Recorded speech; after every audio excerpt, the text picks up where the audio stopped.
Hi, I'm Jada. And I'm Zoe. And today we're going to be using our classification of organisms tool to classify these two organisms, which are a beaver And an apple tree. So yeah, we're going to start with the beaver.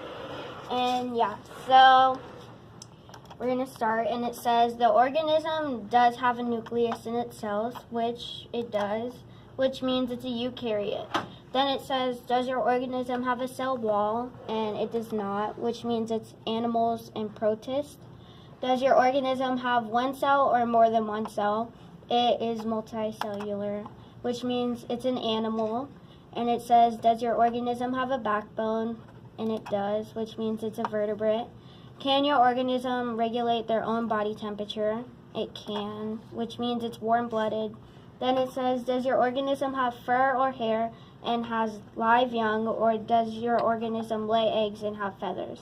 This organism has fur or hair and has live young, which means it's a mammal. And beavers are mammals, so yeah, we're going to move on to classifying the apple tree. Okay, so let's start. So does the organism have a nucleus in its cells? Which it does.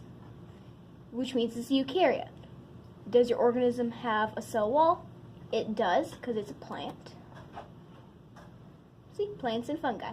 Does your organism create their own food, or do they decompose food? Which it is well, it does, so. Which means it's a plant. Does your organism have different parts, roots, or veins? It does. Which means it's vascular. And does my plant have seeds? Which it does. It is in the apples, which means it is a seed-bearing plant. So yeah, that's how our classification tool works. And later on, we're gonna show you how to make one of these by yourself. So yeah. Actually, we're not. They are. They are. Okay, bye.